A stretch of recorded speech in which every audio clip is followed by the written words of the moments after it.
नमो अरिहन्ताणं नमो सिद्धाणं नमो आयर्याणं नमो वज्रायाणं नमो लोहे सवसाहुणम्।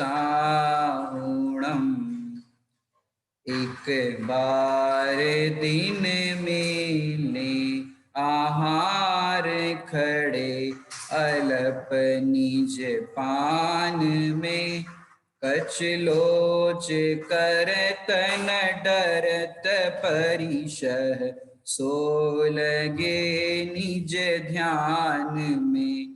अरिमित्र महल मसान अरिमित्र महल मसान कंचन काच निंदन थुति करन अर्घावतारण असि प्रहारन में सदा समता धरन। क्या कितनी सुंदर बात है।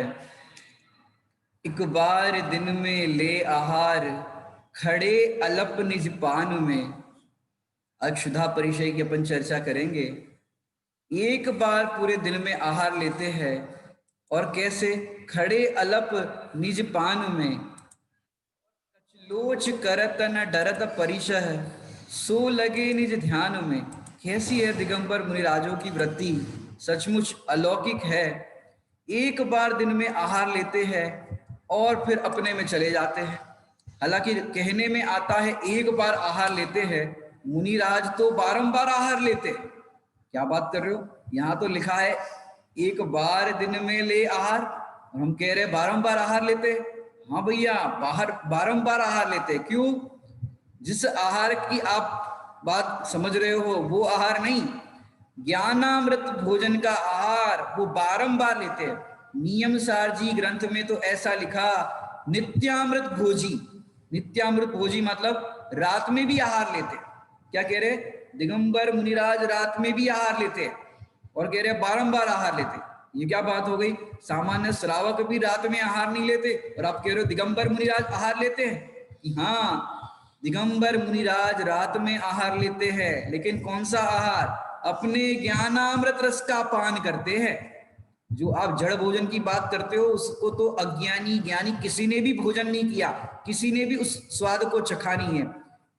एक बार दिन में ले आहार खड़े अलप निज पान में, कचलोच करत केशलोचन करते हैं न डरत परिशह सो लगे निज ध्यान में। कि अपने ध्यान में लगे रहते हैं, कचलोच करते हैं, केश लुंचन करते हैं तो भी नहीं डरते हैं। और फिर क्या कहते हैं? अरिमित्र महल मसान। यहाँ पर थोड़ा सा टाइपिंग मिस्टेक है, मकान लिख दिया है, उसको सुधार लेंगे अगली बार।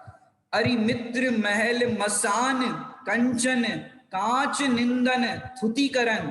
माने अरि, अरि माने शत्रु, मित्र जिसे अपन मित्र समझते हैं, महल में हो या स्मशान में हो, कंचन माने सोना या कांच, निंदन थुतिकरण माने कोई उनकी प्रशंसा करता है, उनका बहुत गुणगान करता है या कोई उनकी निंदा करता है, वो शत्रु मित्र के प्रति संभाव रखते हैं।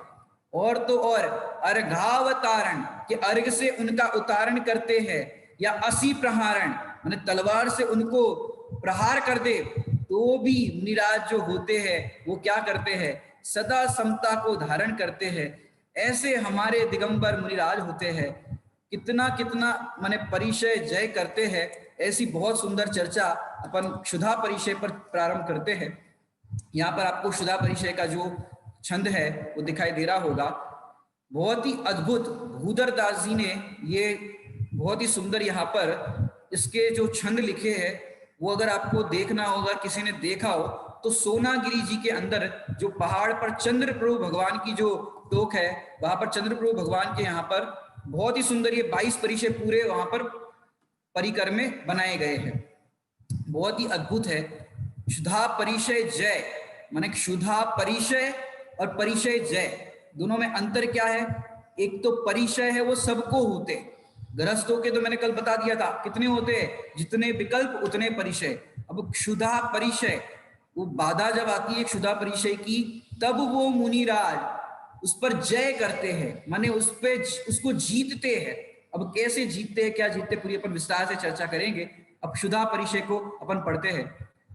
अनशन ऊनो दर तप पोषत, पक्ष मास दिन बीत गए हैं, जो नहीं बने योग्य भिक्षा विधि, सुख अंग सब शिथिल भये है, तब तह दुसह भूख की वेदन, सहत साधु नहीं नेक नए हैं, सहत साधु नहीं नेक नए हैं। यहां पर देखो, सबसे पहले लिखा है अनशन। अनशन का अर्थ होता है उपवास। मुनिराज क्या करते हैं, उपवास। अनशन माने, एक एक शब्दों को अपन देखेंगे। अनशन माने उपवास, ऊनोदर माने एकासन। माने ऊनोदर की क्या बात करें आपको, कैसे कैसे ऊनोदर करते हैं।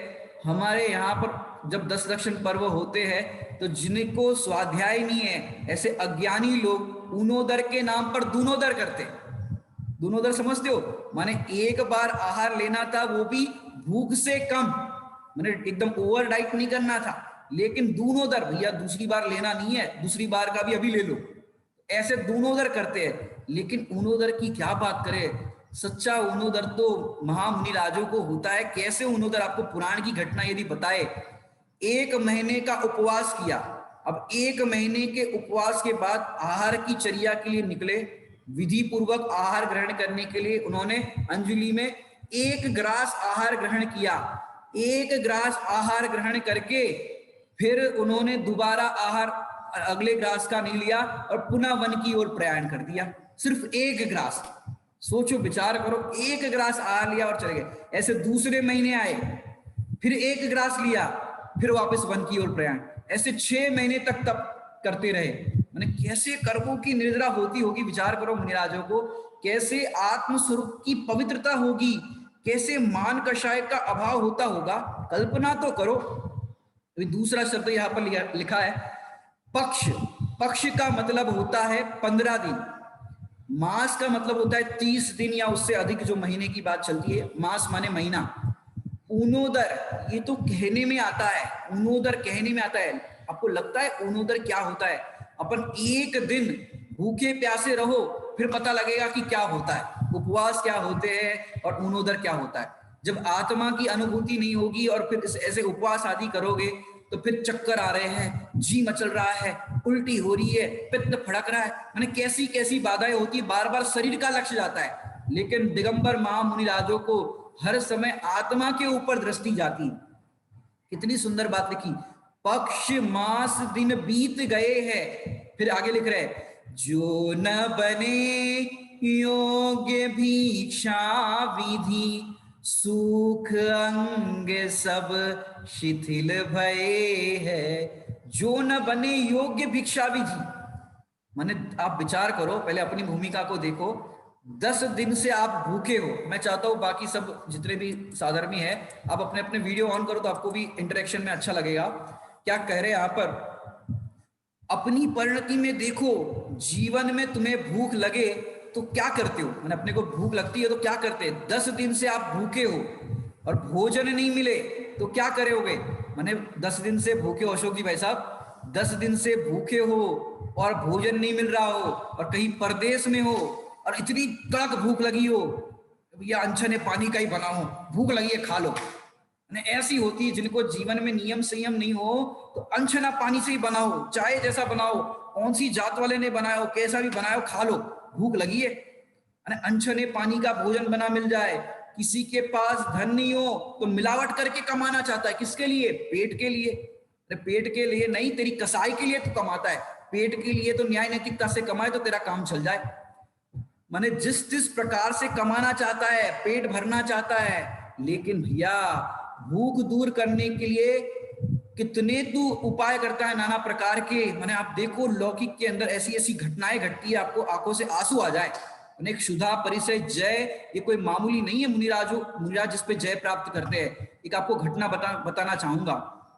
एक घटना ऐसी घटित हुई, एक गरीब लड़का भूखा था बेचारा, 3-4 दिन से भोजन नहीं मिला। ऐसे कई गरीब है कि जिनको भोजन करने नहीं मिलता। राजस्थान के अंदर इतनी कई माए है जो पत्थर है, लेकिन उनके आंचल में दूध नहीं रहता। वो अपने बच्चों को पानी के अंदर मैदा मिला करके पिलाती है, ले बेटा दूध। पिलाने के लिए दूध नहीं है, आंचल सूखा हुआ है। कितनी माए अपने सिर पर बिष्टा धोती है और अपना जीवन यापन करती है। गांव में देखो आप जाकर के, लेकिन उनके पेट की आग नहीं बुझती। लेकिन हमारा सौभाग्य ऐसा है, हम सिर पर मल नहीं, माँ जिनवानी धरते हैं, माँ जिनवानी धारण करते हैं। अब विचार करो, एक घटना ऐसी घटी, 2-4 दिनों से एक भिखारी गरीब लड़का भूखा प्यासा था, उसको किसी ने भोजन तक नहीं दिया था। और फिर वो सवेरे निकला कि कुछ खाने को कोई दे दे, कोई कुछ रुपए पैसे दे दे तो मैं कुछ खा लूं। कई दिनों से कुछ खाया नहीं था। और एक हलवाई वहां पर, हलवाई की दुकान पर समोसे या कुछ कचौड़ी बना रहा था। अब कचौड़ी बना रहा था, कचौड़ी को गर्मा गर्म देख करके उसका जी मचलने लगा, अरे कचौड़ी। और फिर वो दूसरे ग्राहक को कचौड़ी बांट रहा था, बेचने वाला, और उसने जैसे ही उस बेचने वाले का ध्यान भटका, वो गरीब बच्चे ने कचौरी उठाई दो और भागने लगा। तो इसने आवाज लगाई, चोर चोर चोर चोर, और पब्लिक इकट्ठा हो गई और उस बच्चे को, गरीब बच्चे को मारने लगी। और भीड़ इकट्ठा हो गई चारों तरफ से, मारो मारो मारो। और इस तरह से सब मारने लगे और वो दुकानदार भी वहां पर मारने लगा। उतने में एक कार वहां पर आई और फिर भीड़ भाड़ देख करके कार से सेठ जी उतरे। अरे भैया इतनी भीड़ क्यों है, ट्रैफिक क्यों जाम हो गया है। और फिर सेठ जी ने भीड़ को हटाया और उस बच्चे को मार रहे थे छुड़वाया कि भैया मत मारो, क्यों मार रहे हो। सेठ जी को बोला इसने कचौड़ी चुराई। फिर उस बच्चे को पूछा, क्यों बेटे, क्यों कचौड़ी चुराई। अच्छी बात है, तुम्हें लोग इतना मार रहे हैं, भला बुरा कह रहे हैं, ये अच्छी बात है, क्यों चुराई कचौड़ी। तो वो छोटा सा बालक बोला, गरीब बालक बोला कि साहब मैं मार सहन कर सकता हूं लेकिन भूख सहन नहीं कर सकता। विचार करो, माने इस क्षुधा के कारण कितने जीव पीड़ित होते हैं, चोरी करने तैयार हो जाते हैं, कैसी कैसी माने परिस्थितियां घटित होती है। और सेठ जी के आंखों से आंसू आ गए कि अरे मार सहन कर सकता है लेकिन भूख नहीं। और फिर सेठ जी उसको अपने पास लेके गए, उसको पढ़ाया लिखाया, योग्य बनाया। मुझे तो यहाँ पर यह बात करनी है, इतनी भूख तीव्र लगती है तब उसको न्याय अन्याय नहीं दिखता, भक्ष अभक्ष नहीं दिखता। विचार करो, ऐसी क्षुधा की बाधा होती है। लेकिन यहाँ पर देखो, भूख लगती है तो कैसे कैसे लौकिक में घटनाएं घटती है। लेकिन यहाँ पर विचार करो, सारा जगत जहां पर कायर हो जाता हो, क्या कह रहे हैं, सारा जगत जहां पर कायर हो जाता हो, भूख लगती हो। लौकिक में कहते हैं भूखे पेट ना भजन होए, ऐसी कहावत है, भूखे पेट भजन नहीं होते। पहले कुछ प्रसाद वसाद खिलाओ, पहले कुछ भोजन कराओ, उसके बाद खूब भजन करेंगे। तो भूखे पेट भजन ना होए, काया राखे धर्म, क्या कहते हैं, काया राखे धर्म। और कपड़े फटे हो तो चल जाए लेकिन रोटी के बिना तो नहीं चले, ऐसा लोक में कहते हैं, रोटी के बिना तो नहीं चले। और यहाँ पर किसकी बात चल रही है, दिगंबर महामुनिराज। अब ये देखो, भूख लग रही है और बाहर में भोजन नहीं मिल रहा है। गृहस्थ की भूमिका में हमने देखा तो वो चोरी चकारी करने तैयार है, नंबर 2 करने तैयार है, नाना प्रकार के उपाय लोक में कहते हैं भैया पेट के लिए कर रहे हैं। वो तो हमने बताया कषाय के लिए कर रहे हैं, लेकिन पेट के लिए भी सच में भूख लगी हो तो चोरी करने तैयार, अब भक्ष्य पक्ष का विचार करने नहीं तैयार। लेकिन मुनिराजों की जो दशा है, जो भी हम पढ़ रहे हैं, क्या कह रहे, जो न बने योग्य भिक्षा विधि, सुख अंग सब शिथिल भये है। जो न बने योग्य भिक्षा विधि, माने जो वो विधि लेकर के निकले हैं, अभिग्रह प्रतिज्ञा लेकर के निकले हैं, यदि वो विधि नहीं बनती और फिर बार बार ऐसे उनको विधि नहीं बनती तो सारा अंग उनका शिथिल हो गया है। आप देखो, पेट अंदर चला गया हो, चेहरा अंदर चला गया हो, जैसे भोजन नहीं किया हो काफी दिनों से, विचार करो तो कैसी हालत हो जाती है। माने ऐसा नहीं कि भोजन ग्रहण नहीं किया तो कितना, माने उसके पूरे बॉडी स्ट्रक्चर के अंदर कैसी कैसी बाधाएं दिखती है। जो भी बताया, पेट अंदर चला गया हो, चेहरा अंदर चला गया हो, आंखें अंदर गड्ढा हो गई हो, और तो और आंखें निकलने लगी हो, आंखों के सामने अंधेरा छा गया हो। जिसने उपवास किया उसको समझ में आता होगा कि चक्कर आने लगते हैं, आंखों के सामने अंधेरा छाने लगता है, बराबर दिखता नहीं है, क्योंकि भोजन करने पर बॉडी के सारे पार्ट एक्टिव होते हैं।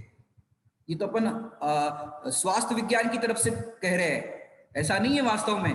आध्यात्मिक दृष्टि से देखें तो भोजन से जीवन नहीं चलता है, जो पूजन में चलते हो ना, मैं समझ रहा था अब तक प्रभु, भोजन बिन जीवन चलता है, भोजन बिन नर को में जीवन, भरपेट मनुष्य क्यों मरता है। भोजन से जीवन नहीं चलता है।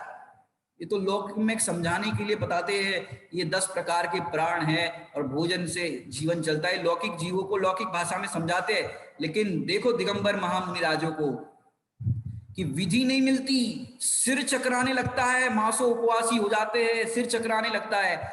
ऐसा होने पर भी योग्य भिक्षा की विधि नहीं मिलती, तो कैसे महामुनिराज तपस्या करते हैं, कैसे उस क्षुधा परिचय को जय करते हैं। अपन क्रम से देखेंगे। और विधि भी मिल जाए तो कैसा होता है आप देखो।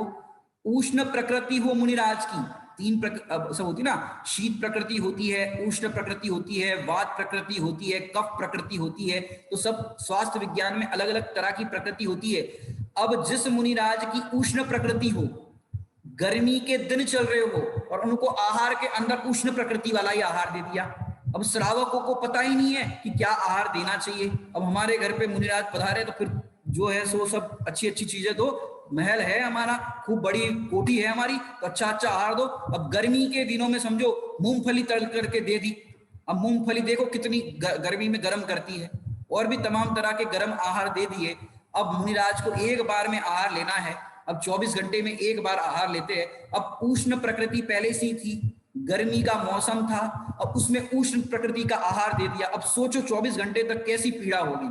तो श्रावकों को भी ऐसा विचार करना चाहिए कि कौन सी प्रकृति, माने मुनिराजों, पहले बुजुर्ग महिलाएं होती थी, दादी होती थी, आज भी ऐसे होंगे कि सामने वाले की आंखें देख करके, उनका चेहरा देख करके पता चल जाता था कि भाई इनकी नींद पूरी नहीं हुई है, इनके इस तरह की कोई बाधा लग रही है। तो उस प्रकार से उनको आहार कराते हैं घरों के अंदर भी। तो ऐसे पुराने जमाने में मुनिराज दर्शन कर रहे हैं जिन मंदिर में, तो देख करके पता चल जाता था।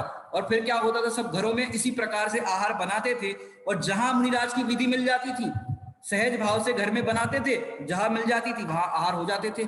लेकिन अज्ञानता के कारण ऐसे आहार हो जाते हैं मुनिराज के, रोज नए नए घर में आहार करना है। आपके एक दिन घर में आहार, एक दिन क्या रोज ही आहार करते हो, घर में नमक सही नहीं हो, मिर्च ज्यादा डल गई हो, कभी कुछ हो जाता है कि नहीं हो जाता, कभी नमक ज्यादा डल गया हो, कभी नहीं डला हो, कभी मिर्च ज्यादा पड़ जाए, कभी ज्यादा तेल डल जाए। तो नाना प्रकार के घर में रोज भोजन बनते हैं एक ही घर में। तो अब अलग अलग घर में भोजन करना हो, अलग अलग प्रांतों में भोजन करना हो बिहार के बाद, अब विचार करो किसके यहाँ कोई पद्धति, किसके यहाँ कोई पद्धति, कोई कैसे बना रहा है। अब रोज नए घर में आहार की चर्या के लिए जाना तो क्या होगा मुनिराजों का, विचार करो। और मुनिराज तो ऐसे अटपटी प्रतिज्ञाएं लेते हैं, आप पुराणों में पढ़ो, ऐसा नियम लेते हैं। एक घटना ऐसी आई कि बैल के सिंग में गुड़ हो, माने गुड़ के ऐसे डली होती ना जो बाजार में बिकती है, तो इतने इतने ऐसे पैकेट में होता है, तो बैल के सिंग में गुड़ हो और उसके ऊपर रोटी फंसी हो, ऐसी अटपटी प्रतिज्ञा ले ली। अब क्यों लेते हैं ऐसी अटपटी प्रतिज्ञा, और किसी को पता भी चल जाए कि ऐसी प्रतिज्ञा ली है तो लोग क्या कहेंगे, अरे इतनी कठिन कठिन तपस्या काय को ले रहे हो, विधि मिलेगी ही नहीं। लोग ऐसा कहेंगे विधि मिलेगी ही नहीं, ऐसी प्रतिज्ञा ले रहे हो।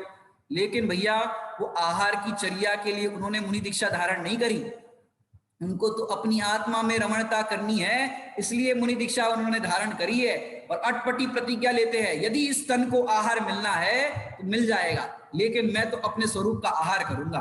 और फिर मिला, वहां पर हाट बाजार लगता है, हाट बाजार समझते हो, हाट बाजार लगता है, वहां पर गुड़ बिक रहा था, और वहां पर एक बैल आया, और बैल को कुछ क्या खुजली हुई कि क्या हुआ, तो ऐसे भाग रहा था, और उतने में गुड़ की वहां पर वो रखा हुआ था गुड़ बिकने वाले का, और उसके सिंग में लग गया। और सिंग में लग गया तो वहां पर रोटियां रखी थी, और किसी को करने के लिए रोटियां रखते ना अपन, गाय को डाल देते और किसी को डालते, तो वो रोटी गाय बैल को इसमें गुड़ में फंस गई। और ऐसा हुआ तो वो तो खुजली हो रही थी समझो बैल को, और वो भागा, और जिस घर के आगे भागा, और वहां पर क्या हुआ, श्रावक गण खड़े थे, आहार की पड़गान के लिए, हे स्वामी अत्रो अत्रो तिष्ठो तिष्ठो, इस तरह के विधि के लिए खड़े थे और वहां पर विधि मिल गई। अब लोग सोचते ऐसी विधि कहाँ से मिलेगी, गुड़ का यहाँ पर सिंग में लगा हो, रोटी फंसी हो, लेकिन इस देह को आहार मिलना हो तो मिल जाता है। माने सरल विधि नहीं लेते मुनिराज कि ये सरल विधि ले लो जो एकदम फटाक से मिल जाए, एक बादाम रख लो, 2 बादाम रख दो, श्रीफल रख दो, कलश रख दो, ऐसे ऐसे नहीं। अटपटी प्रतिज्ञा इसलिए देखते हैं अपनी परीक्षा करने के लिए कि देह को मिलना है तो मिलेगा, लेकिन मेरी आत्म साधना को मैं बढ़ाऊंगा।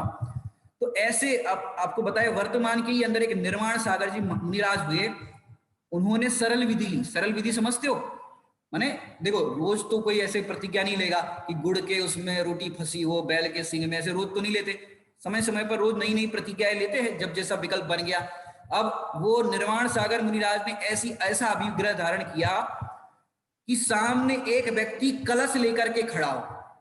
सरल है, कलश लेकर तो हर कोई खड़ा रहता है, उसमें श्रीफल लेके खड़ा होता है, कलश लेके खड़ा होता है, लेकिन भैया विधि नहीं मिलनी थी तो उस दिन कोई कलश लेके नहीं खड़ा रहा। सरल विधि थी कलश लेकर के खड़े रहना। अब विधि नहीं मिलनी थी तो कोई कलश लेकर के खड़ा नहीं रहा। अब सरल विधि थी तो भी आहार नहीं हुए। दूसरी बात कहे तो दिगंबर मुनिराज तो काया के लिए निकले ही नहीं है कि भैया काया का पोषण करे, काया को पुष्ट करे या काया के लिए शरीर की व्यवस्था हो जाए। वो तो इसलिए निकले हैं, अपन पूजन में पढ़ते हैं, सर्वथा भूख के मेटन को श्रीदेव शास्त्र गुरु को ध्याऊ। ऐसी पूजा तो हम करते हैं और उसमें गुरु भी आ गए। अब गुरु किसकी पूजा करेंगे, सर्वथा भूख के मेटन को श्रीदेव शास्त्र, और उनके भी जो ऊपर गुरु है, उनके भी जो ऊपर के गुरु ऊपरी भूमिका में है, उसके लिए ध्यान है सर्वथा भूख के मेटन को। भूख के मेटन को माने अपन तो जरा सा भोजन कर लिया, फिर शाम को भूख लग जाती है, फिर भूख लग जाती है। यहां पर कह रहे ऐसा कोई उपाय करो कि फिर भूख ही ना लगे, सर्वथा भूख के मेटन को। अगली लाइन देखो क्या लिखी है, तब ताहा दूसह भूख की वेदन सहत साधु नहीं नेक नए है। तब ताहा दुस्सह भूख की वेदन, निचली भूमिका में, निचले गुणस्थान में भूख का वेदन भी होता है। और हमने कल बताया था आपको, ऐसा वेदन होने पर 12 भावना, वैराग्य आदि भावनाओं द्वारा वो उस परिचय पर जय प्राप्त करते हैं। लेकिन सहत साधु, सहत माने जीतते हैं साधु जन, नेक नए है अर्थात शिथिल नहीं हुए हैं। विधि नहीं मिल रही है, शरीर है वो कैसा हो रहा है, क्षीण हो रहा है, विधि नहीं मिल रही है, आहार की चर्या हो नहीं रही है, तो भी नेक नए हैं, माने शिथिल नहीं हुए, अर्थात शरीर तो शिथिल हुआ लेकिन परिणाम शिथिल नहीं हुए। कैसे, और विचार करते हैं, भेद विज्ञान करते हैं, हे आत्मन क्षुधा परिचय का विचार तो करो, तुम जरा में शिथिल हो जाते हो, अपन विचार करो। मुनिराज तो शिथिल नहीं हुए, लेकिन हम कहीं पर गए, भोजन नहीं मिला, लेट हो गया, कोई बाधा हो गई भोजन की, तो क्या करते हो, जरा में शिथिल हो जाते हो, जरा में परिणामी हो जाते कि अब क्या करें। अपना तो नियम ऐसा है, जब तक अपने भाईंदर में रहे, नगर में रहे, तब तक अपना ये नियम है। उसके बाद बाहर जाएंगे तो उसकी छूट, क्या रखते हैं, बाहर जाएंगे उसकी छूट, जब तक भाईंदर में है तब तक पालन करेंगे। अरे भैया इसमें क्या दम है, अपने नगर में हो, अपने घर में हो, वहां सारी सुविधाएं व्यवस्था है, तब तो कोई भी पाल लेगा। असली प्रतिज्ञा तो ये है, बाहर जाओ और विधि नहीं मिले, आपके अनुकूल भोजन नहीं मिले, और तब आप भूखे रह जाओ, तब आप भेद विज्ञान करो। भूखे रह जाओ कहना अच्छा नहीं है, भेद विज्ञान पूर्वक उस आहार से भेद विज्ञान करो, तब बात है। सही कह रहा हूं मैं ये बात। अपने नगर में तो कोई भी इस तरह से कर लेगा, भैया महेंद्र में है तब तक रात्रि भोजन का त्याग करते, अपने नगर में है तब तक रात्रि भोजन का त्याग करते। बाहर की छूट मतलब बाहर निकलते हो तो डरते हो कि वहां गए, उनके यहाँ पर हमको दिन में भोजन नहीं मिला, तो शुद्ध भोजन नहीं मिला, तो शुद्ध भोजन करने वाले भी जो होते हैं विचार करते भाई वहां शुद्ध भोजन नहीं मिला, तो बाहर के लिए छूट रखते। अरे वो परीक्षा है, जब आप घर में इस तरह से पालन करते तो वहां पर भी परीक्षा की साधना करो। और यदि आपका पवित्रता, आपका त्याग, नियम, संयम, यदि आपका पवित्रता होगी तो वो विधि आपको वहां पर भी मिल जाएगी, वहां पर भी आपको शुद्ध भोजन मिल जाएगा। आप भोजन की चिंता मत करो, आप नियम संयम प्रतिज्ञा की चिंता करो। यदि आप नियम की रक्षा करो तो नियम आपकी रक्षा करेगा। जब महामुनिराजों को ऐसे मिल जाता है, अब और क्या बताए, गृहस्थों के अंदर एक शुल्लक जी एक हुए, गणेश प्रसाद जी वर्णी जी। अब उनको ऐसा विकल्प आया, शुल्लक की दशा में थे, अब ऐसा विकल्प आया कि कोई अपने जो क्या बोलते हैं उसको, अंगूर, अंगूर लेकर के आएगा तो फिर हम उनके यहाँ आहार होगा। इस तरह की कुछ विधि, इस तरह का कोई प्रकरण आता है, ऐसा विकल्प आया। अब सोचे भैया ऐसी विधि अब कहाँ से क्या मिले, अब वो अंगूर की सीजन भी नहीं थी, लेकिन एक सेठ जी बंबई से आए, बंबई में तो सब सीजन फटाफट आ जाती है, अंगूर की पेटी लेकर वहां पहुंचे, बोले इनके लिए महाराज जी के आहार के लिए अंगूर, अंगूर दे दो। अब वो अंगूर आ गए, विधि मिल गई। अब ऐसी अटपटी प्रतिज्ञा, अब अंगूर का सीजन भी नहीं और अंगूर आ जाए, आपको विकल्प नहीं करना है, आपको तो अपनी प्रतिज्ञा पे दृढ़ रहना है, अपने आप विधि मिल गई। लेकिन मुनिराज शिथिल नहीं होते। आपने ऐसी कहावत सुनी होगी, ऐसी कहावत भी और आती है कि भूखा मरता क्या ना करता। लोग में बोलते भूखा मरता क्या ना करता, भूख लगती है तो भैया क्या करते, खा लिया। अब क्या करें, हमने बहुत टाइम तक वेट किया कि भैया शुद्ध भोजन या कुछ मिल जाए, अब नहीं मिल रहा तो हमने खा लिया, जो जो मिल गया वो खा लिया। अब ज्यादा हम राग द्वेष नहीं करते। कई लोग ऐसे कहते हैं भैया हम ज्यादा राग द्वेष नहीं करते, ज्यादा छूत नहीं करते, भैया ये यहाँ छू गया, यहाँ ये हो गया, अब बच्चा छू गया, अब वो आहार अशुद्ध हो गया। अरे भैया हम ये नहीं करते, हम राग द्वेष नहीं करते, हम तो वीतरागता के मार्ग वाले हैं, हम राग द्वेष नहीं करते। अरे भैया क्या राग द्वेष नहीं करते, यदि तुम वीतरागी हो तो उस परिस्थिति में भी वीतरागी रहो जब तुम्हें आहार नहीं मिल रहा है। ऐसी है भैया, ऐसी परिस्थिति में भी दृढ़ रहना, ये प्रतिज्ञा का निर्वहन करना। अरे रे जब आहार नहीं मिलता तो उस समय भूख भूख लगती है तो विचार करो, मैं तो अनाहारी तत्व हूं, अजर अमर तत्व हूं, ऐसा देखो। ऐसा मत बोलो भूखा मरता क्या ना करता, ये लोक में बोलते होंगे, यहां पर तो क्या करता, भेद विज्ञान करता। ऐसी बात है, यहां पर विचार करो, गर्मी पड़ रही हो, ठंड पड़ रही हो, और ऐसे में महामुनि राजों को ठंडों में अपने को भी भूख ज्यादा लगती है। माने ठंड के अंदर अपनी जो जठराग्नि होती है वो तीव्र हो जाती। ठंडों में आप देखो, गर्मी के दिनों में आप भोजन कम कम कर पाते हो, और ठंडों में भूख ज्यादा लगती है तो भोजन ज्यादा कर पाते हो। ये ऐसे प्रकृति का नियम है। अब विचार करो, ठंडों के दिन हो, मुनिराजों को क्षुधा की बाधा सता रही हो, और ऐसा होने पर आहार की विधि मिले नहीं, भोजन तो दूर पानी तक नहीं मिले, गला सूख रहा हो, गर्मी पड़ रही हो और विधि नहीं मिलती हो, ऐसा होता है। लेकिन विचार करो महामुनिराज, जो अपन पहले शब्द में यहां पर लाइन दिख रही होगी आपको, अनशन ऊनोदर। अब अनशन करना तो सरल है, लेकिन ऊनोदर, ऊनोदर कठिन है। जो हमने आपको पहला एक दृष्टांत दिया, एक ग्रास लेकर के निकल जाना, आहार के लिए तो बहुत सारी सामग्री है, लेकिन एक ग्रास लेकर के निकल जाना बहुत बड़ी तपस्या है। जैसे आप विचार करो, आपका कुछ इस तरह का प्रकरण बने, कैसा कि आप भोजन करने तो नहीं जाओ, अपने घर में किचन में भोजन करने नहीं जाओ, या श्रावकों के यहाँ जाते हो, त्यागी व्रती हो, तो आप भोजन करने तो नहीं जाओ। तो ये तो सरल है कि भाई भोजन ही नहीं करना है, पहले से माइंड सेट है। लेकिन क्या होता है, भोजन ही नहीं करना हो, लेकिन ऊनोदर एकासन करना है, ऊनोदर करना है। ऐसी परिस्थिति में क्या होता है कि जैसे आप देखो, घर के अंदर भी आप देखो कि जब आप एकासन कर रहे हो और उसमें भी बहुत सारे व्यंजन घर में बने हो, और घर परिवार के सारे लोग वो व्यंजन चाव से खा रहे हो, अरे बढ़िया खीर बनी है, बढ़िया लड्डू बने हैं, ऐसे चाव से खा रहे हो, और उस समय आपकी भी थाली लगी हो, और थाली में आप एक जरा सा थोड़ा सा एक रोटी खा करके, दो रोटी या तीन रोटी खा करके भी समझो मैंने पूरा भरपेट भोजन नहीं किया, एक रोटी, दो रोटी, तीन रोटी, जरा सा भोजन करके उठ जाओ, बहुत कठिन है। कठिन है क्यों कह रहे हैं कि आपकी दृष्टि शरीर पर है, भोजन पर है, इसलिए कठिन कह रहे हैं। लेकिन महामुनि राजों को जब आत्मा की दृष्टि होती है, तीन कसाय चौकड़ी के अभाव में जो प्रचुर स्व संवेदन होता है, उस समय उनको कैसा आनंद होता होगा कि आहार का थोड़ा सा विकल्प आया। छठवें सातवें में झूल रहे थे, आहार का विकल्प आया छठे गुणस्थान में, आहार की चर्या के लिए निकले, और फिर थोड़ा सा आहार एक आध ग्रास लिया और फिर तुरंत चलते बने। क्यों?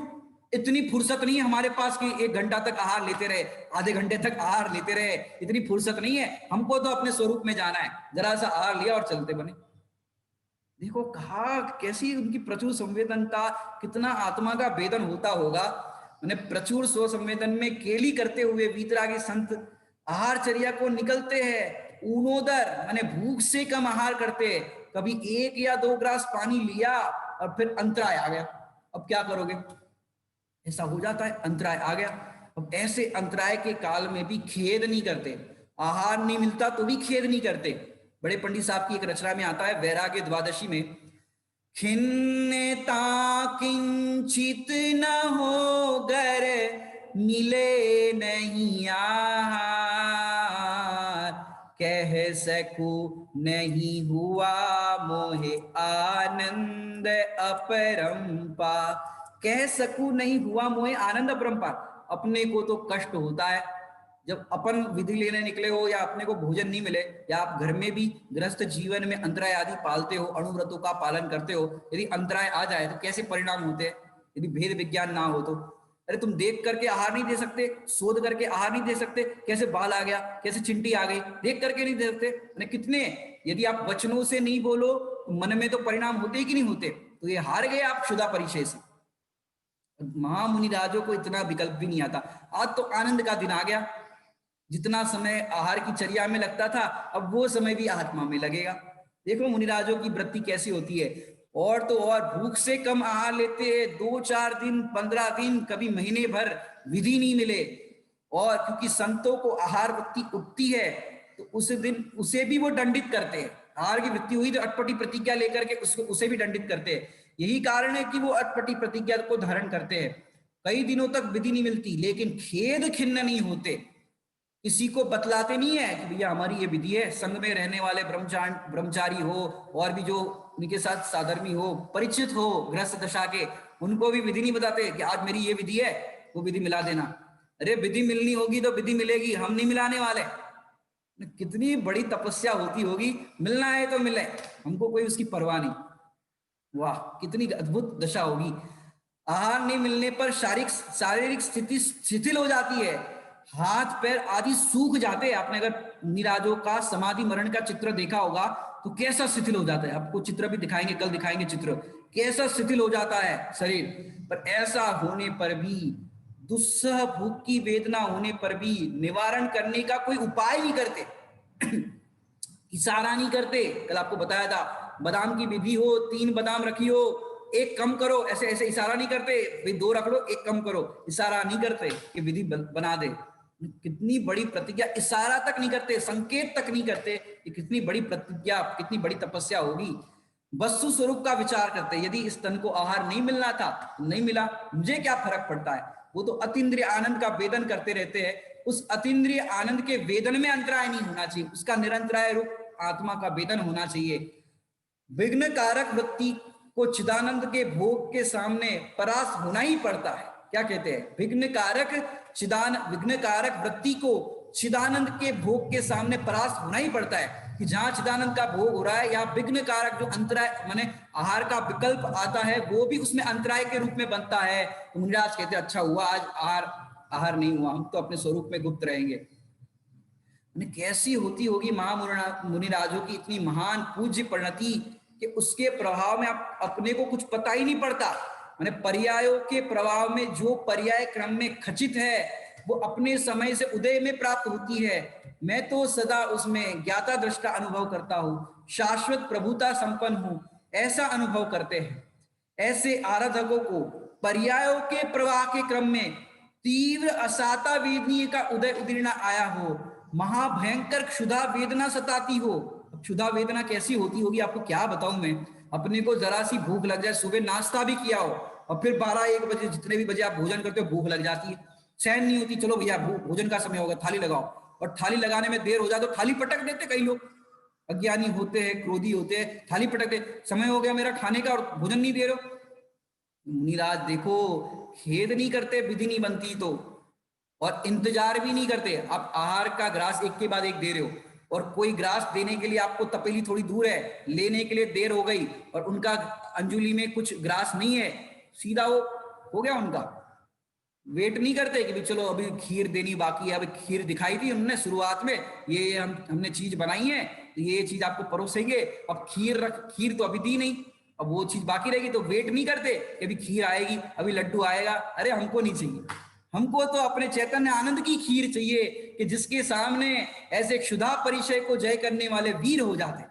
खीर नहीं चाहिए हमें, ऐसी अद्भुत उनकी परिणति होती है। ऐसा आहार नहीं मिलने पर भी, और आहार के अंदर एक के बाद एक ग्रास दे रहे हैं, लेकिन उनको और चीजों की वांछा नहीं होती।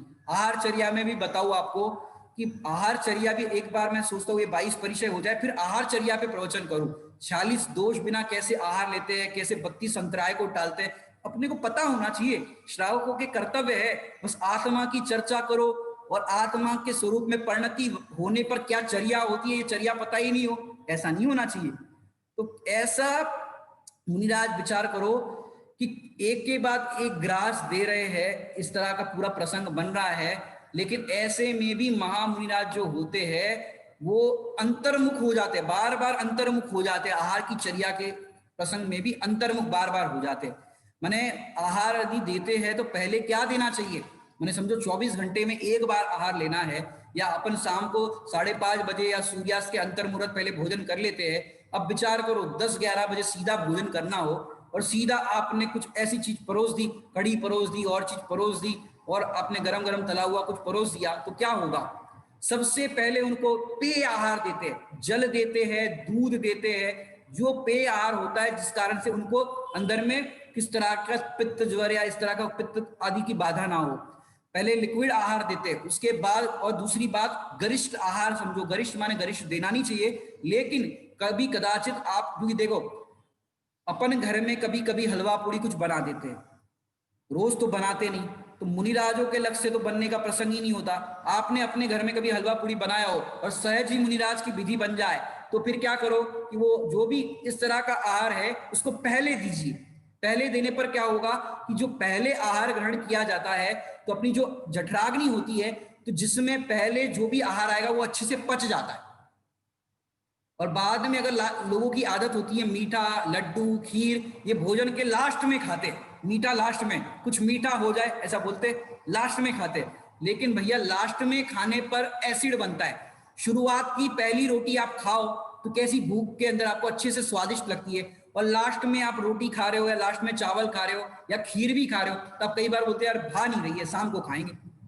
तो ऐसा क्यों होता है, आपकी जो जठराग्नि शुरुआत में तीव्र होती है और लास्ट में खाने पर क्या होता है, आपकी भूख है वो शमन हो गई होती है, और उसके बाद खाने पर वो असर या गुणकारी भी नहीं करता भोजन, क्योंकि आपका भोजन की जो आपकी भूख थी वो तो शमन हो गई, और फिर आपने दोबारा इस तरह का गरिष्ठ आहार लिया, तो वो भोजन, लड्डू कहो, खीर कहो, गरिष्ठ भोजन जो भी है, हलवा पूड़ी, वो लास्ट में खाने पर एसिड बनाता है। ये स्वास्थ्य विज्ञान की दृष्टि से आपको बताते हैं। तो आहार भी किसी को आप कराते हो तो पहले ये चीज दो।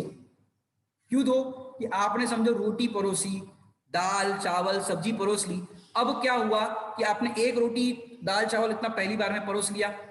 ये गृहस्थों के त्याग, गृहस्थ में जो थाली में भोजन लेते हैं उनके लिए बात कर रहे हैं। मुनिराजों को भी अगर आप इस तरह की आहार चर्या करो तो पहले आप पेय आहार दे दो। यदि आपने दूध पहले आहार में दे दिया और दूध उन्होंने पूरा ग्रहण कर लिया, जितना भी उनकी इच्छा थी, विकल्प था, उतना उन्होंने ग्रहण कर लिया।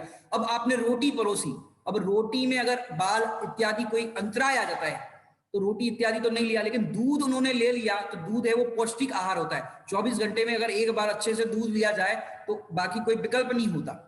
अब आपने पहले रोटी परोस दी या कुछ भी ऐसी सलाद वगैरह परोस दिया, अब क्या हुआ, उसके अंदर बाल इत्यादि कोई बाधा आ गई, अंतराय बन गया, तो कुछ ले ही नहीं पाए, पूरा वहीं से छूट जाएगा।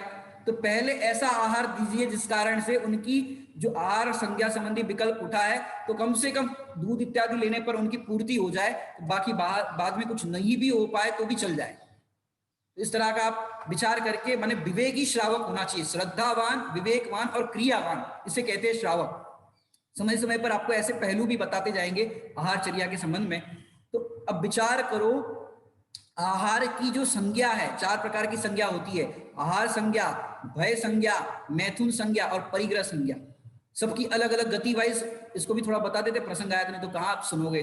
आहार संज्ञा की जो बात है वो तिर्यंच गति में प्रबलता है। आहार संज्ञा तिर्यंच गति को, जीवों को रात को आप देखो तो भी वो चरते होंगे, कुछ खाना खोजते होंगे, सुअर इत्यादि देखो कुछ खाना खोजते होंगे, तो तिर्यंच गति में आहार संज्ञा कही।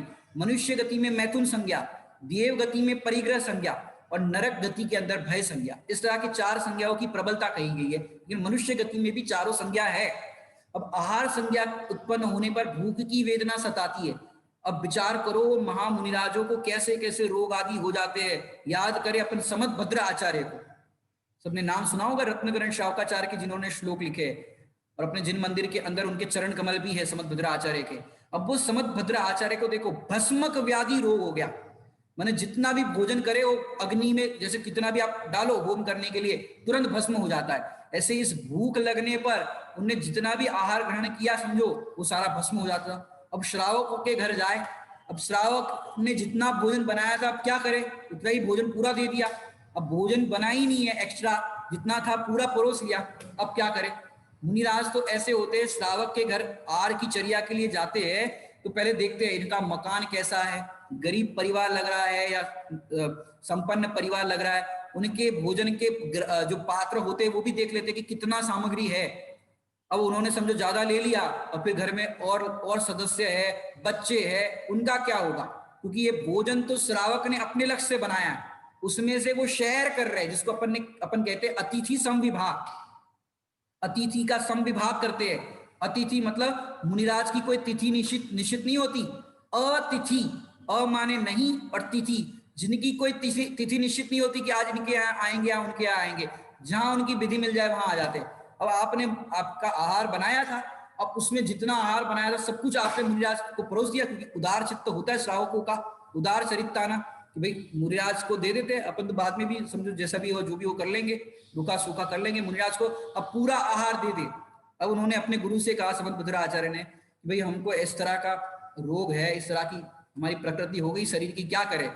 तो फिर उन्होंने गुरु ने उपाय बताया कि कोई बात नहीं, तुम अभी दीक्षा छेद कर लो और फिर जहां जिस तरह की तुम्हारी विधि जिस तरह का जो हो जाए वो कर लो, और जब ये रोग दूर हो जाए, क्योंकि गुरु जानते थे, निमित्त ज्ञानी थे कि इनसे आगे आने वाले काल में बहुत बड़ी प्रभावना होने वाली। ये नहीं कह दिया ग्रस्त बन जाओ, शादी कर लो, ये कर लो, वो कर लो, ये नहीं कहा। उनसे कहा कि भाई आप अभी इस रोग का पहले समन कर लो, उसके बाद फिर पुनः दीक्षा ले लेना। और वो भी ऐसा नहीं कि भाई अपन कोई एलोपैथी दवाई ले लो, कुछ कर लो, उस जमाने में थी भी नहीं हालांकि, लेकिन ऐसे उपाय नहीं करते जो सहज सुलभ हो जाए वैसे करते। अब वो समदभद्र आचार्य, सब पूरी आपको कहानी पता होगी, अभी समय भी अपना हो गया है, तो इस तरह की बाधा को दूर करने के लिए उन्होंने दीक्षा छेद दी और फिर वो इस तरह के आहार की विधि उनको जैसी भी बनती थी वैसे वो करने के लिए निकल गए। लेकिन गुरु आज्ञा शिरोधार्य, गुरु ने कह दिया कि तुम जाओ दीक्षा छेद करके इस तरह से रोग का उपशमन करो, उपाय करो। फिर रोग का उपशमन होते ही पुनः जैनेश्वरी दीक्षा धारण करना। आत्म साधना के साथ साथ जैन धर्म की महत्व प्रभावना की भी उनको विकल्प था।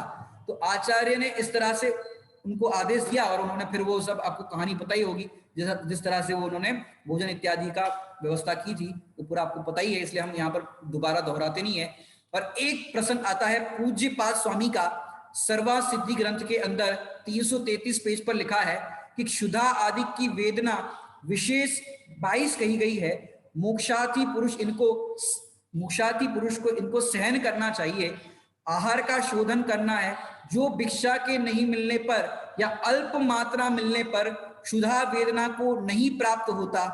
अकाल में या आदेश में जिसे भिक्षा लेने की इच्छा नहीं होती, आवश्यकों की हानि को जो थोड़ा भी सहन नहीं करता, जो स्वाध्याय और ध्यान भावना में तत्पर रहता है, जिसमें बहुत प्रकार की संस्कृति और परस्कृत अनशन एवं अवमोदर्य तप किया है, जो नीरस आहार लेता है, अत्यंत गर्म मांड में गिरी हुई जल की कतिपय बूंदों के समान जिसका गला सूख गया है, और क्षुधा वेदना की उदीर्णा होने पर भी जो भिक्षा लेने का विकल्प माने आहार की चर्या का विकल्प लेने का विकल्प आता है, वो उसको भी अलाभ को अधिक गुणकारी मानता है, माने नहीं मिला उसको अधिक गुणकारी मानता है, स्वरूप के लिए समय मिल गया।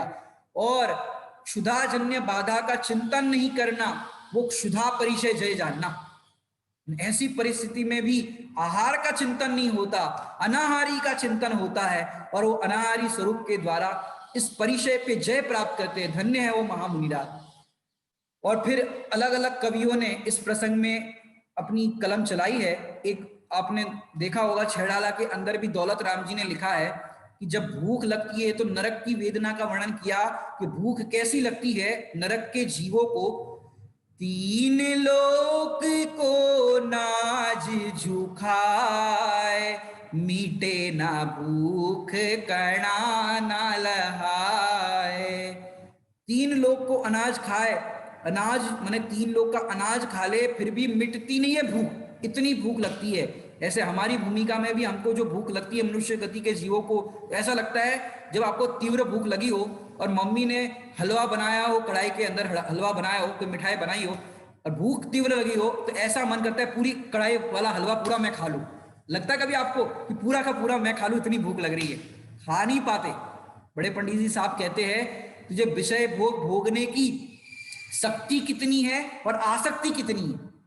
खाने का मन करता है तो पूरा खा जाओ ऐसा मन करता है, लेकिन पूरा खा नहीं पाते, आसक्ति तो इतनी है। और मुनिराज जो होते कैसे होते, विषयारंभ परिग्रह त्यागी, ज्ञान ध्यान में परिणति पागी। वे मुनिवर सबको सुखदाय, परिचय जय करी करू बढ़ाए। परिचय जय की करू बढ़ाए, इस परिचय जय की बढ़ाई करूं, इस तन को पोषने की बढ़ाई नहीं करूं, क्योंकि विषयारंभ को परिग्रह को उन्होंने त्याग दिया है और ज्ञान ध्यान में जिनकी परिणति लगी है, सचमुच अद्भुत उनकी अलौकिक वृत्ति होती है। ऐसे दिगंबर महामुनिराजों को हम बारंबार नमन करते हैं। ऐसे क्षुधा परिचय जय मुनिराजों की हम बारंबार नमोस्तु करते हैं, प्रणाम करते हैं कि जो क्षुधा परिचय पर जय प्राप्त करते हैं। ऐसी वृत्ति कब हमारी होवे, जो अपन कहते हैं ना, बड़े पंडित साहब की रचना में पढ़ते हैं अपन, अंतिम लाइन कहूंगा, निर्ग्रंथता की भावना अब हो सफल मेरी, बीते अहो आराधना में हर घड़ी मेरी। निर्ग्रंथता की हम भावना भाते हैं कि हम निर्ग्रंथ कब बने, तो भैया निर्ग्रंथ बनने से पहले इसकी तैयारी कर लो। तीन कसाय चौकड़ी का अभाव हो जाए, स्वरूप के अंदर आनंद समझ में आ जाए, तब आपको ये परिचय जय हो पाएगा। ये तो एक परिचय की बात करें भूख लगने पर, अब ऐसे 22 है, अभी 21 और है। अभी क्षुधा परिचय का हम थोड़ा सा और वर्णन करके कल फिर तृषा परिचय पर चर्चा करेंगे। ओम नमः सिद्धेभ्य।